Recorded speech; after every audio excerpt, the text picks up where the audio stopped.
next up, we have Michal Oszmaniec from the Polish Academy of Sciences, who will be talking to us about Epsilon-nets, Unitarity Designs, and random quantum circuits. Please take it away. Can you hear me? Yeah. Thank you there for the introduction. Yeah, so it's great to be able to participate in this nice conference. So I'll be talking about a project that I did together with my colleagues Adam Sawicki from Warsaw and Michał Holodecki from Gdańsk. Yes, and let me start maybe with the motivation. So we all taught in undergrad quantum mechanics course that unitary transformations are just natural ways in which you can manipulate quantum states. But in fact, I claim to say that unitary group is not physical in a sense that, you know, if you would like to implement arbitrary operation, I mean, this group is continuous, so you need to put like infinite amount of information to even write down generic unitary transformation. So that's why we need to resort to approximations. And let's say in this talk, I will focus on two approximations, namely those Epsilon-nets and Unitarity Designs.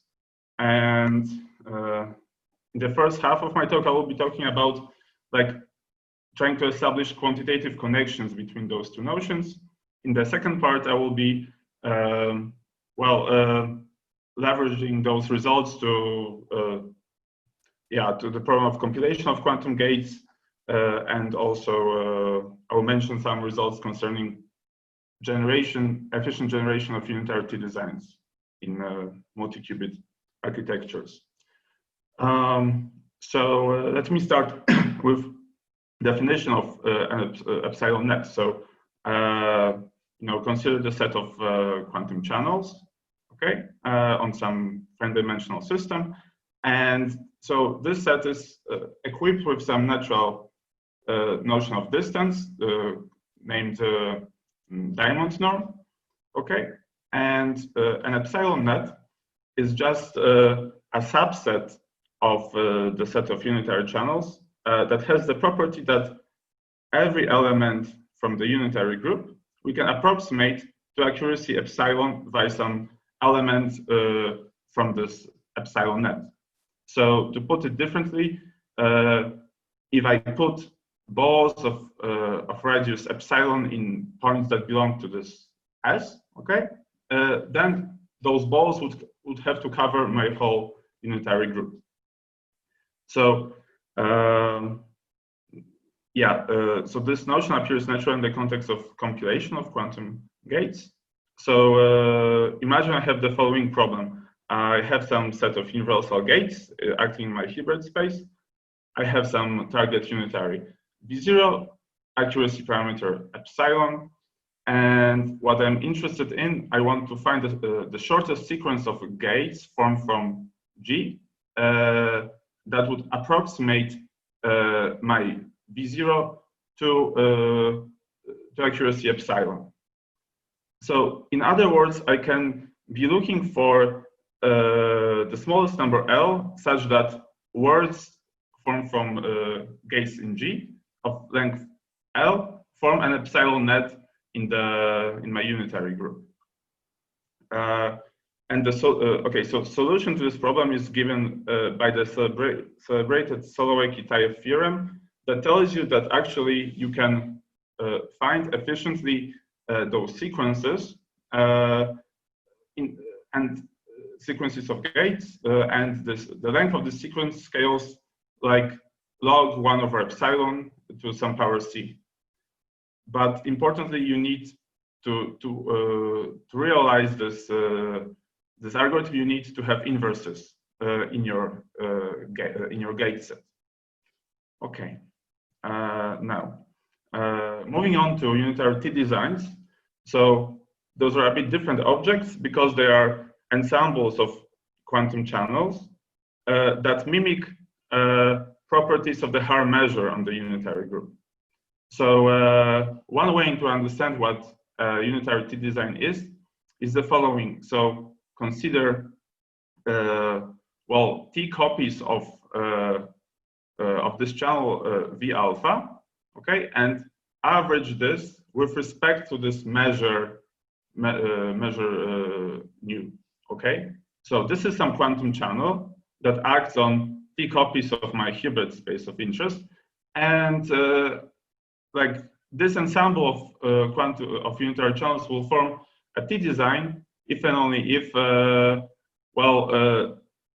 channel that I have to the left will be equal to the channel in which I replace this measure nu by the Haar measure on the unitary group. Equivalently, I can define those Unitarity designs as ensembles that have the property that when I compute average over balanced polynomials of order T in U, those averages have to match the averages computed via the Haar measure. And now we can relax this notion. Namely, we can say that those averages are great up to some accuracy. So some relevant norm that is used to quantify this is so-called like tensor expander norm. So what you do, you construct so-called moment operators from those ensembles for the ensemble of interest and for the Haar measure. And then you just compute the operator norm of the difference between those two operators. And yeah, if this norm is upper bound by delta, we say that we have delta approximately expander. So maybe this notion can look a bit abstract to you, but it has numerous applications throughout quantum information and quantum computation. Let me mention just a few. So first, randomized benchmarking. So to test quality of your gates, it's actually useful to have this design property. Also, those like approximate two designs, actually they underpin some arguments for quantum advantage or supremacy in the in the model of random in the model in which you sample from random quantum circuits. So this, I mean, like experiments via that was done by Google, for example, last year. Lastly, they appear also in the context of black hole physics. Yeah, where the degree of the design seems to be related to the complexity of unitaries that scramble information inside the black hole. Yeah, on the side of implementation, so it is known that multi-qubit Clifford group actually forms a tree design, unitary tree design. Aside from this, one thing I want to mention is that when you take families of random quantum circuits that have depth which is polynomial in number of qubits and in the degree of the design, they also form approximate T designs. So I can now move to the problem of connecting those two notions, namely T designs and Epsilon-nets. So first result is that when I have an Epsilon-net, I can use it I can construct an ensemble from those unitaries that will give me 2 times epsilon T approximate T expander, okay, approximate T design. So this is one result. I don't want to dwell that much on it. I want to focus on the converse result, which tells you how to that actually approximate T designs would be, you can use them to generate Epsilon-nets. So concretely, if you have delta approximate T expander where T scales like 1 over epsilon, and you have this dimension factor, and this delta scales like epsilon to the power T squared, then unitaries from the support of this measure, they form an epsilon net. So I want to give you some intuition for this result. So let this FT be some polynomial approximation of Dirac delta at identity. And now we consider, okay, the following integral. So what we do first, we act with this moment operator on this approximation of Dirac delta FT, okay? And then we integrate the resulting function over the ball of radius epsilon around this U0, some unitary U0. And now, on one end, I want to assume that this ensemble forms a T design. So if this is the case, because this Ft is a polynomial of order T, this whole integral would be just a volume of the ball. Okay. On the other hand, if I assume that unitaries that form this design, they don't form an epsilon net, I will be able to prove that this that this integral goes to zero as t increases. So what is the intuition behind this? So I take this approximation to the Dirac delta, act on it with this moment operator, and as a result, I'm getting a bunch of approximations of Dirac deltas localized in points that belong to my ensemble. Okay, so if I now assume that there exists some V0 that is further away than epsilon from every point of this ensemble, I have this intuition that contributions to this overall integral from those various peaks would be very small, and there will be the smaller, the higher the degree of the design T is, because then we have better approximation to this Dirac delta.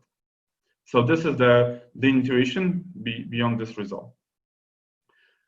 Okay, and now I want to use this finding to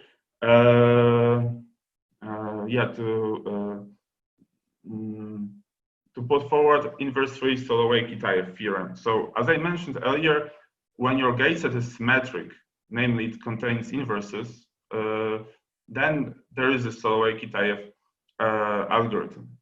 There were some results later that suggested that like when you can partially get rid of those inverses, and Solovay-Kitaev theorem also stands. So the question is, can I just remove this assumption completely? So in what follows, I would need the following bound, which tells me that if I convolute my initial measure nu, okay, and I L times, this tensor expander norm would be decreasing exponentially with L. And also, I will be using very strong result due to Vario from a few years back that allows me to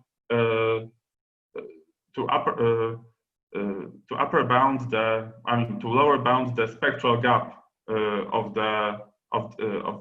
those moment operators. Okay, so I know that the spectral gap cannot diminish, cannot close too fast. Okay, so what is our proof strategy? So first, we want to look on degrees T that ensure that my unitaries from my ensemble will be forming an epsilon net. Second, I want to take some arbitrary measure nu, and I want to assume that, okay, it forms some delta prime approximate T star expander. Now, by looking on this formula, which is above the arrow, I realize that if I start to iterate many times, like this many times, then unitaries in this convolution would form an epsilon net. But still, I don't have control over this gap that appears in the denominator just yet. So basically, due to this result by Vario, we can say that it cannot be too small, this gap, and hence, finally, we get the result that unitaries from the L-fold convolution of this measure nu will form an epsilon net, where this L would scale like this with the 1 over epsilon. And now, just to conclude this part, like in this L-fold convolution of this measure nu, you have basically just words of length L constructed from the original gate set. So in this way, we proved in a non-constructive way solar wave theorem. Okay, I can now move to the last part of my talk, when I want to also convince you that in this construction of random of T designs using random quantum gates, one can also remove the assumption about inverses. And yeah, so I first need to recap the original work by Brandao, Haro, and Horodecki. So the authors considered the following layout of quantum gates. So we have this layout, and in every unitary in every box that appear here, we put at random some random 2-qubit gate. Okay, and what they were able to prove is that you generate those designs, you generate delta approximate T expander in time which is polynomial in the number of qubits and the degree of the design. So now they also considered the case when locally random gates were replaced by some gates from some universal gate set G. Okay, and it is like if this gate set is symmetric, that is, it contains inverses, you can relate the expander norm of this operator to the expander norm of the previous let's say previous scenario. I call it like global gap, and you also have this local gap contribution, which basically comes just from consideration like how fast gates from G approximate those locally 2-qubit gates. And when you write down the math, you basically end up with the following estimate for the length of the circuit that ensures the delta approximate T expander property. So basically, you just have this correction coming from the local gap. And what authors did in this work, they used strong results from Bourgain and Gambour that said that, okay, if gates have algebraic entries and are universal, then you have so like you have absolute spectral gap, and you can just set it as a constant, this expression here. But if you use those results by value, then you can actually, you still can control this gap to some, I mean, to this extent, and you end up with qualitatively similar statement. You just need to pay the price of the inverse of this this lower bound on the gap. Okay. So now, how this construction required that the gates were symmetric. So how to get rid of this assumption completely? Okay, so by so we have as before those local random circuits. Okay, so I mean, basically what you can do, you can connect the expander norm of this scenario, okay, with the of the scenario that you consider, namely that okay, G doesn't have inverses, okay, it's just some general universal gate. You can connect it to the expander norm of the process in which you replace you convolute your original gate set, okay, put in the layout with the layout in which you replace all your gates with inverses. Okay, so every single step of this random walk has this form that you see in the left. So with some probabilities, you have different arrangements of gates. Okay, but look at the bottom two contributions. So when you combine them, they actually form situation that we had before, namely this gate set G G times G tilde contains inverses also. Okay, so as a result, you can connect the expander norm of your object of interest with the situation that were considered previously. Okay, you just need to pay some price of some prefactors. Okay, so finally, our result is that without any assumption on the local gate set that generates this, that is put in this layout by Haro, Horodecki, and Brandao, you generate those designs efficiently. And I just mentioned, there was some work that partially attained this result, not exactly earlier on this year.